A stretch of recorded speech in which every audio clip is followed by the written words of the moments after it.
together. And hi everybody. I'm coming here and I'm a little winded for a few reasons. I'm winded because I'm emotional. It used to be that when I got asked to share, I had the luxury of, reading throughout the day, taking a walk, meditating for 20 minutes about step 11 or whatever topic. And it looked a lot different today. As I sit in my living room and I have 3 children under 7, and we're all in lockdown and in one house with husband working in the bedroom. And as many of you, it's a challenging time, but the truth remains the truth. So to be asked to come here and speak about the truth is such a gift. Now, for those of you, hi, Teresa. I've met Teresa, and I know many of you. I live in a place called Palos Verdes in Los Angeles County. And basically what that is a really, I get bad reception. So I am on I'm on a phone, and I can't see you, which is an odd feeling. I can scroll through. So if you're sleeping, I won't notice. I don't know how to start, except for thanking Ali for asking me. And let's start the Step 11 meeting with a few minutes of silence.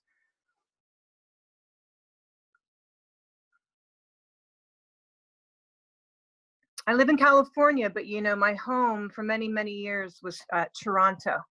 And so I've missed all of you terrible. And if there's any silver lining to this strange time we find ourselves in, it's that I get the opportunity to be in rooms virtually with people that I carry throughout my sobriety every day.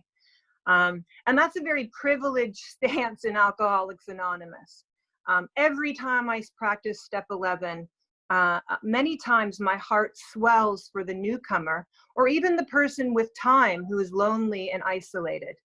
Because for the alcoholic of my nature, to be isolated and unable to do that thing that we do, especially at the beginning, but really what I've come to understand is the power in the rooms is tangible. I can be anywhere on the planet and find an address and hit an Alcoholics Anonymous room, and the minute I get there, I'm home.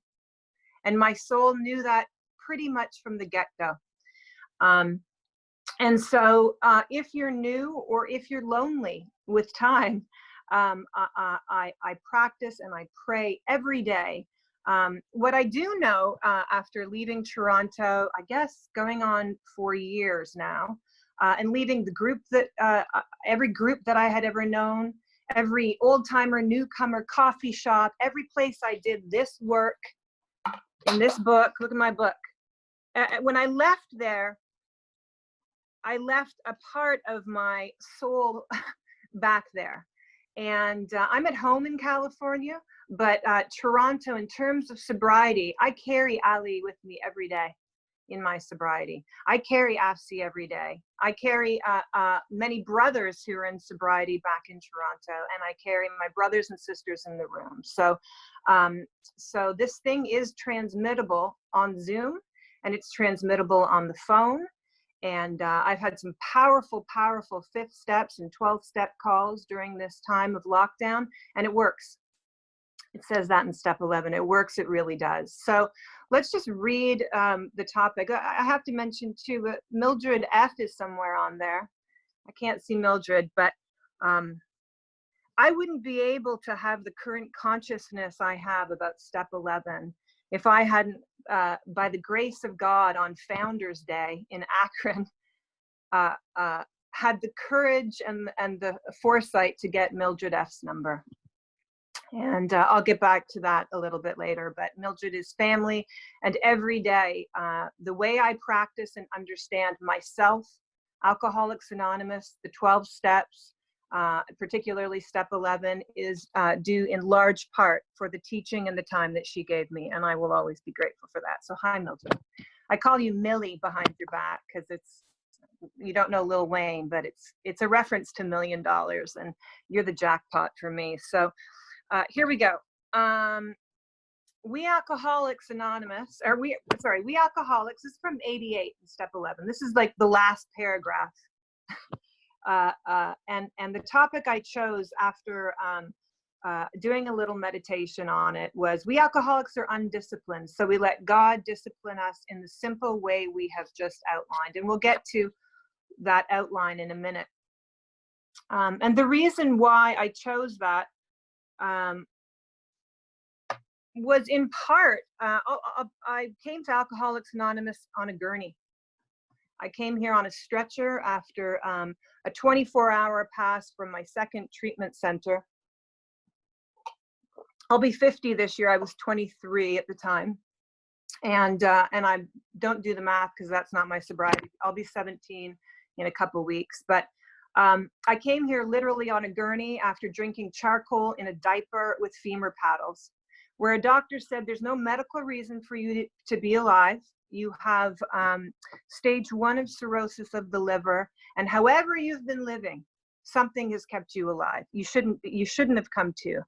And so I'm going to do my best. And when I leave here, you better start praying and thinking differently and doing something differently. And he called for the chaplain to come and bring me a Bible. It offended me too, don't worry.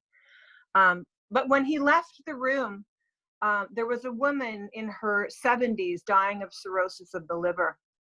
And she was probably frightened, and she was muttering under her breath the Lord's Prayer.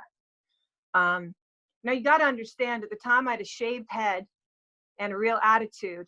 And for me, the topic of God was something I had neatly evaded. I took the parts I liked when I was high or broken or on a jail cell floor, you know. But then as soon as I got up and I ego woke up, or I got a little bit better, I sat on a bar stool mocking people of religion for being so weak they needed crutches, as if man had this weakness that I didn't have and I didn't need a crutch. Glug, glug, glug. When I got to Alcoholics Anonymous and I looked back at the root causes of that understanding of God, or that apathy towards God, even the word, or that mushy thinking around spiritual things, it's because when I was younger, I was the middle child of some California artists. We moved up to Peterborough because my dad didn't like America, and we will just leave that there. At the time in the 70s was the Vietnam War. And I was the middle child. We moved up to Peterborough, Ontario, Canada, and we didn't talk about God. We didn't not talk about God, but we didn't talk about God. We may be saying Our Father who art in heaven from the Hair musical, but we really didn't talk about God. Church was something we went to because my brother was a singer. We would go to choir on Easter and occasions. And so, but what I do recall is, as life happened, and you guys taught me I had a soul sickness. So as things like divorce and my mother's cancers, things happened and life happened to me. I remember the feeling of going to bed at night and being frightened, a frightened child. The book talks about underneath it all is this deep, this basic understanding of God, that we all have that in our nature. And I remember when I looked back with you that I would say, God, if you're there, make my curtain move. And I would stare at the curtain and the curtain wouldn't move. And then later on, I would say, God, if you're there, make my parents not divorce. And the divorce would happen. And so by the time I found booze and I was a rebellious 12-year-old, I was young. Look at a 12-year-old. I was angry at God.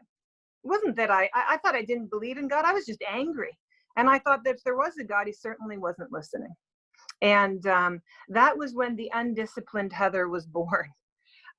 Because what I started to do was push away anything good, God, orderly.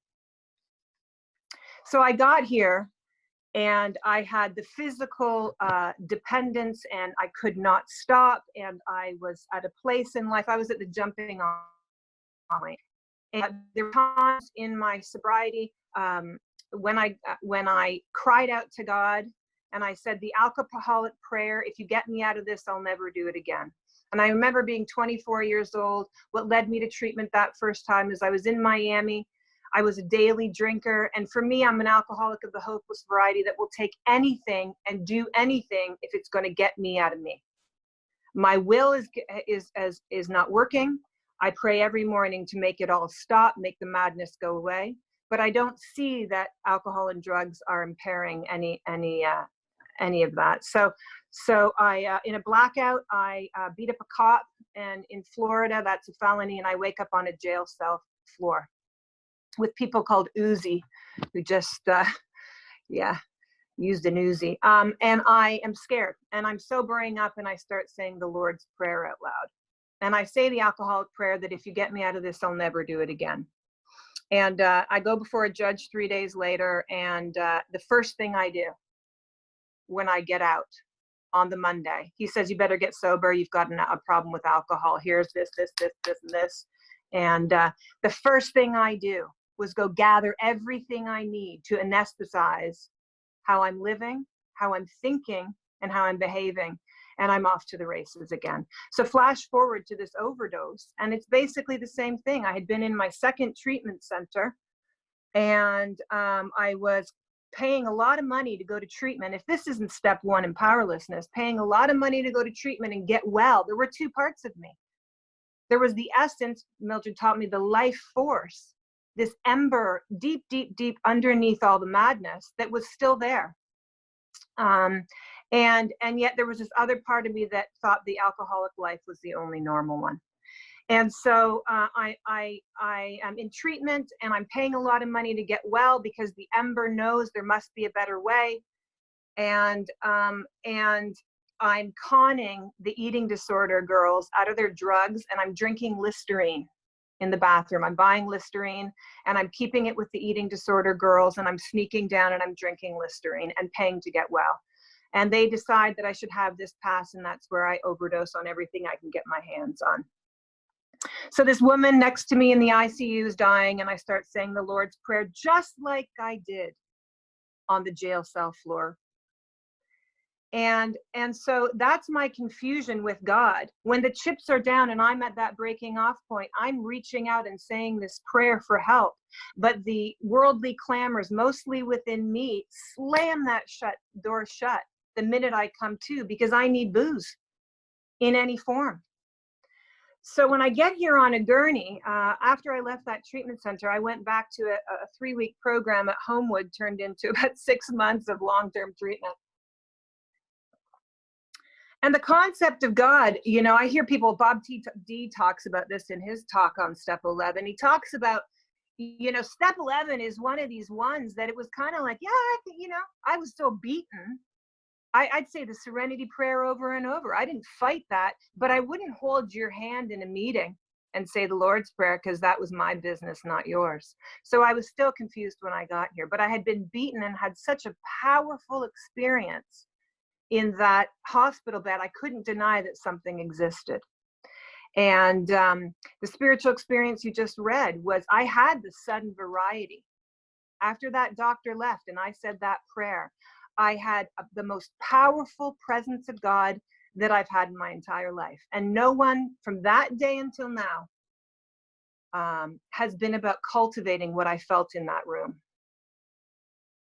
So I get to Alcoholics Anonymous from the gurney and the cocktail of charcoal, and I get out of treatment, and God presented the teacher that I needed at the beginning, and the teacher was someone who was a fundamentalist, we'll say, in Alcoholics Anonymous, and thank God.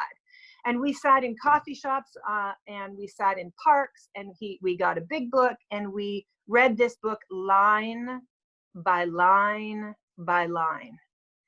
And the language of Alcoholics Anonymous is powerful. It says we were rocketed to the 4th dimension, and I certainly was rocketed to the 4th dimension. I was praying anywhere you wanted me to pray. I was doing 5th steps in the middle of parks.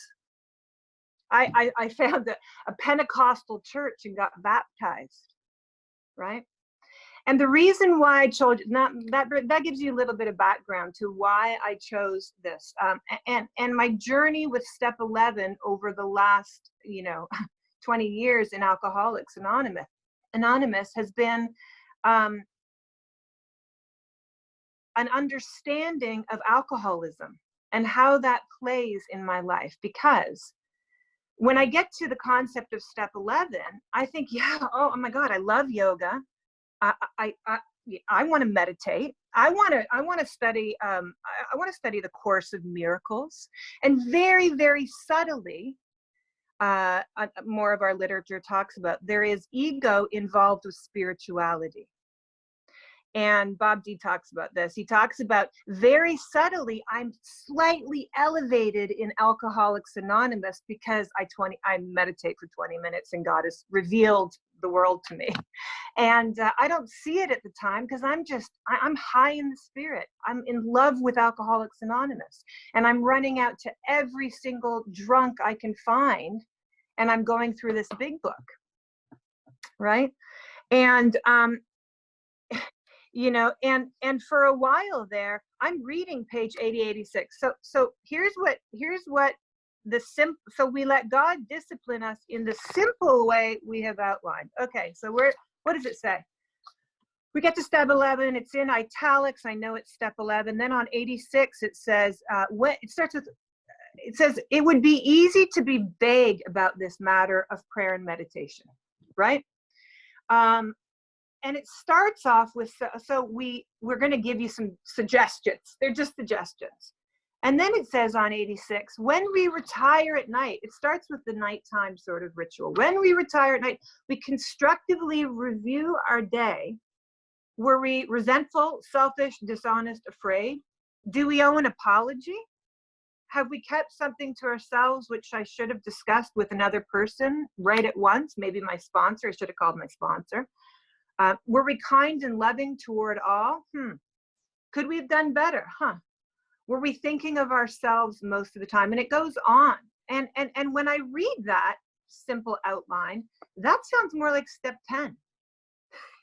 That's not studying A Course in Miracles. That's not meditating for 20 minutes. See, meditating for 20, all that stuff has been wonderful. And I'll get to it. And then it talks about upon awakening, we start to talk about our thinking, or we look at our thinking. Let's look at the next 24 hours, just 24 hours. Let's consider our plans for the day, what I think I should do. Let's just consider that. But before we begin, we ask God to direct our thinking. Let it be divorced from self-pity, dishonesty, self-seeking motives.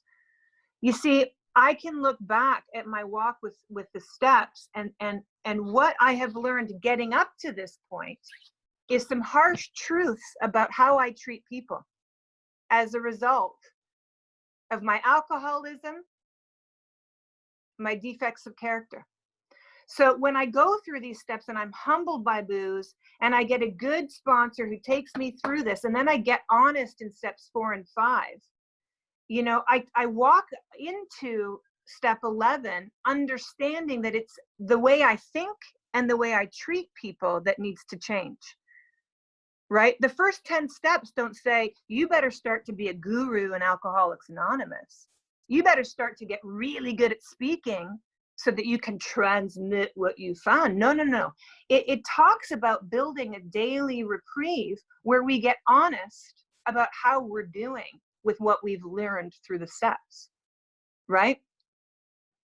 What I learned, and so very subtly for me, that first teacher who took me through taught me this, but I got so far off track with seeking God through the church, through all these avenues. I was helping alcoholics. I was powerful in Alcoholics Anonymous. I was speaking. I was starting meetings. I was doing all of that. But I got very off track, and pretty soon, 80 to 86 was something I gave newcomers and told them they best be doing.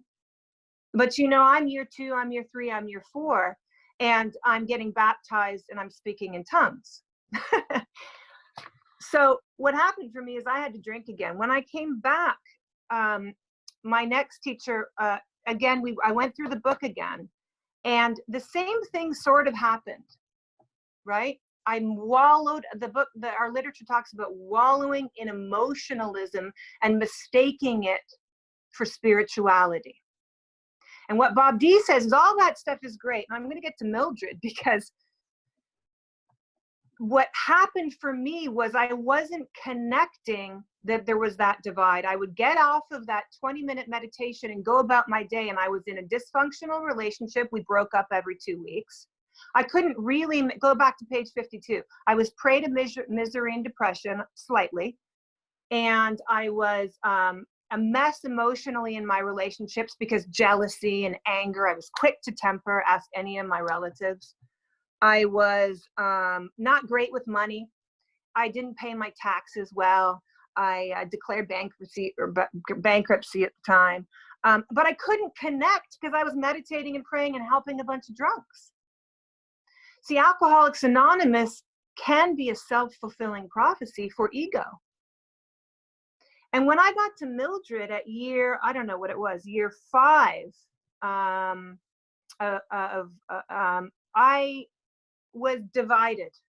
I loved Alcoholics Anonymous. I loved God. I loved helping others, but I was in an unhappy marriage. My finances were still a mess. And I walked into her house in North York, and I walked into her house, poor Mildred, and she looked at me out of the side of her eyes, the way she does, head cocked, and she said, "My dear, sit down, please."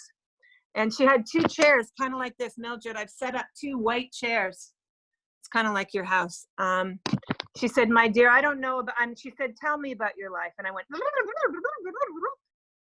and she said, "I don't know about all that, but here's what we're going to do." And she set an egg timer in the table between us, and we meditated for 20 minutes. And it was the most powerful thing that another human being, doctor, shrink, any sponsor by far, pastor, it was by far the most powerful thing that had ever happened to me. Because what happened there was another alcoholic admitted complete defeat. She didn't have all the answers for me. She said, "I don't know about all that, but we're going to do the steps again, and we're going to do it thoroughly." And this time when we got to step 4 and 5, we looked at eating disorder. We looked at taxes. I wasn't writing letters to my exes and running out speaking everywhere. We did the hard work. And we meditated, but we did 80 to 86. And she called me on my stuff. And that practice, I want to do a time check here. Ali, tell me how much time there is. That practice, that practical way of separating what we do in Alcoholics Anonymous. So step 11 in terms of alcoholism, right? We're not talking about becoming spiritual gurus because it feels very good to do all that. We studied Joe Goldsmith. We studied Eckhart Tolle. We had women's groups. We, good. 15 minutes. We did all this stuff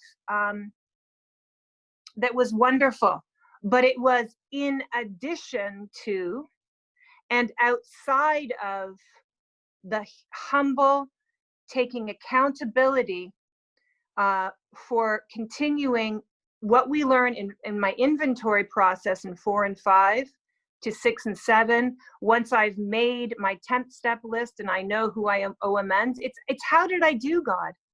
How did I do today? And that's when I started to change. That is when step 11 started to grow and be something very, very practical. And what Mildred did by separating those 2 things is she gave me something that I can do today, 3,000 miles away, that I know will make my marriage better, will make my it's not sexy alcohol. It's not the nice part of spirituality. It's not very it's not very ego fulfilling spirituality to sit here and say, do I owe anyone apology? How did I do? Because I wrote the 10th step, I reviewed my bay the night before, and then I get to the next night again. It's like they didn't want us to miss this, right? They're repeating the necessity to commune with God and think about my actions, right? And these last 17 years on the outside have been I've been through a lot.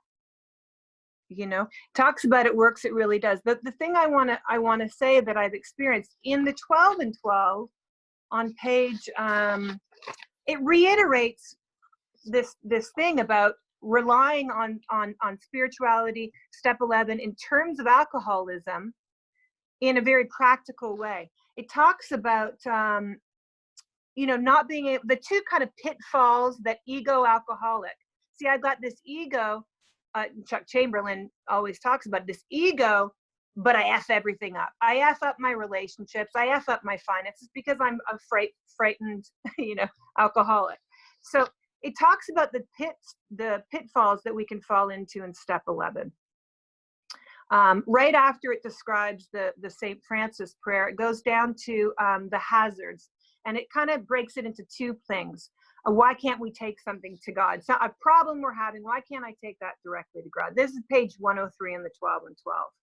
And it says, why can't we ask God's guidance and matters ranging on specific matters, ranging all the way from a shattering domestic or financial crisis to correcting a minor personal fault like tardiness. Quite often, however, the thoughts that seem to come from God are not answers at all. They prove to be well-intentioned, unconscious rationalizations. The AA, or indeed any man who tries to run his life rigidly by this kind of prayer, by this self-serving demand for God's replies, right? God has spoken through others, and I've had many, many revelations, but basically God replies to how I'm doing in very random things. I will go to get an apple. I won't even say it because it's going to sound crazy. I get confirmation all day long that I'm right where I need to be, where I need to be. God confirms, but it's in wacky, random ways. Walking into a meeting, hearing what I need to hear. It's not in, Heather, you need to rip up the, change your last name so you don't pay taxes, right? It's not in the way that I want it to come out. To any questioning or criticism of his action, he instantly proffers his reliance upon prayer for guidance in all matters, great or small. He has forgotten the possibility of his own wishful thinking, and the human tendency to rationalize has distorted the so-called guidance. I did that. I wrecked a marriage that way. I wrecked relationships that way, right? I made decisions based on self after meditating and thinking I got an answer. Rather than what it asks me to do is to look at my step 11 in a very practical way and go to my sponsor with the honest truth about my days and my problems, right? The other thing it talks about is we fall into another similar temptation in step 11 when we form ideas as to what we think God's will is for other people. Right? Oh, I've prayed and that works. Try it with your husband. I've prayed and meditated, and in Warren, I have an alcoholic husband who's in sobriety.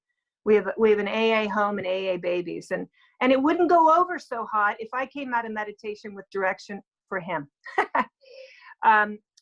We say to ourselves, this one ought to be cured of his fatal malady, or this one ought to be relieved of his emotional pain. We pray for things of others. Basically, what we're doing then, and I've done it. I've done it. Like, I've done it, you know? So I chose kind of a not so hot topic because the trials that I have gone through in sobriety would not have been met. When I was in that disconnect between step 11 really transforming my life,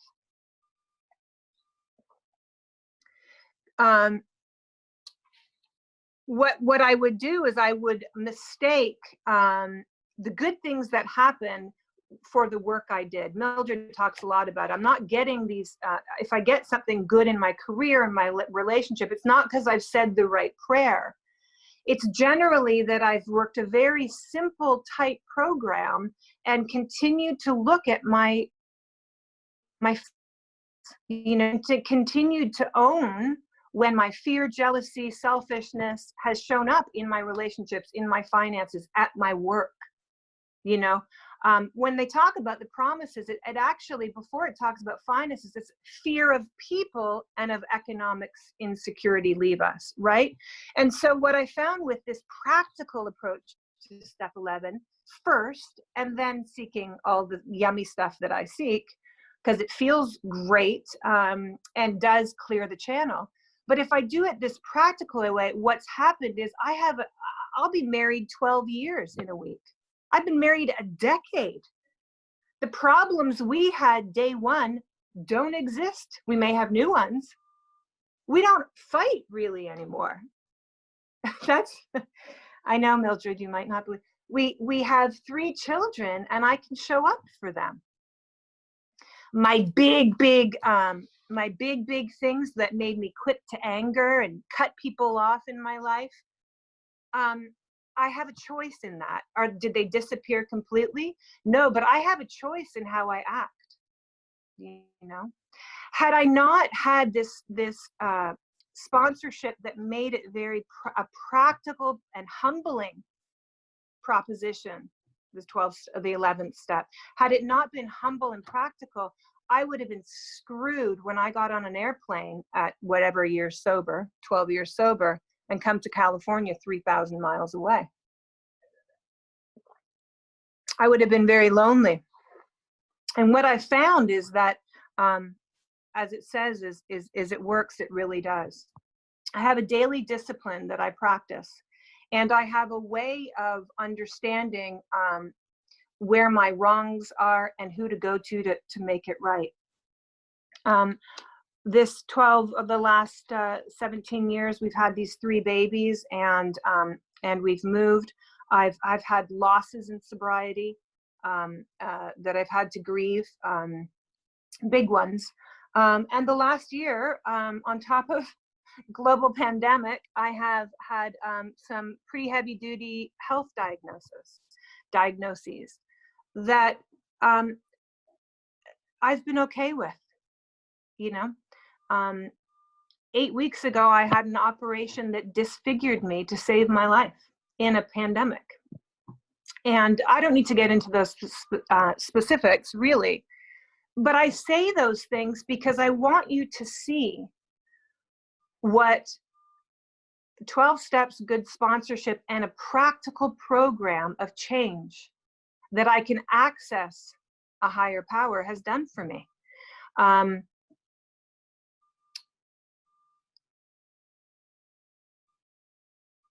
I didn't do this by myself.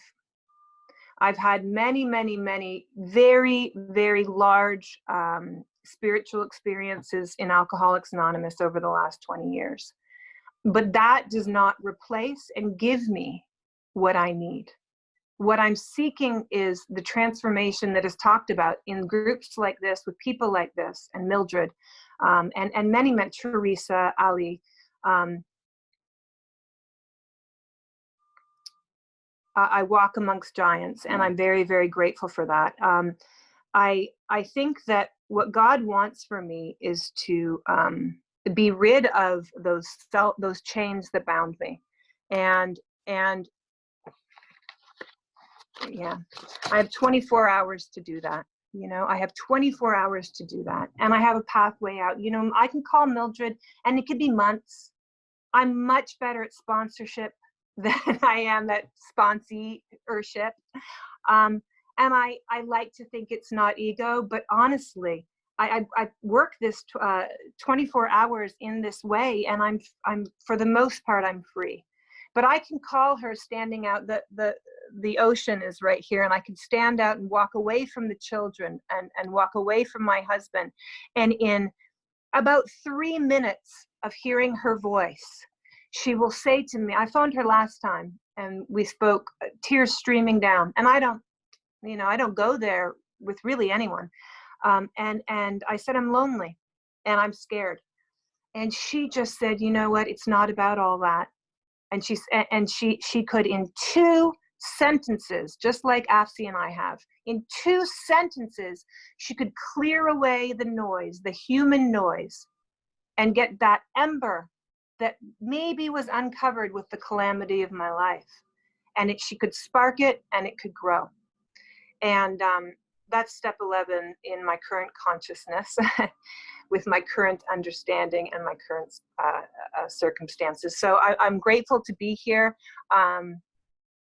And I'm thinking of you all. If you are new, if you're new or not new and you are struggling,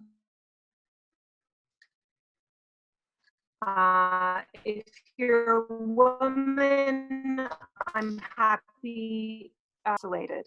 And I can't wait to connect with you if you're struggling. And I also can't wait for you if you haven't had the experience of walking into a room of Alcoholics Anonymous and sitting there in the room with the power. I pray that time comes again soon. And in the meantime, it works just like this. So thank you, Ali.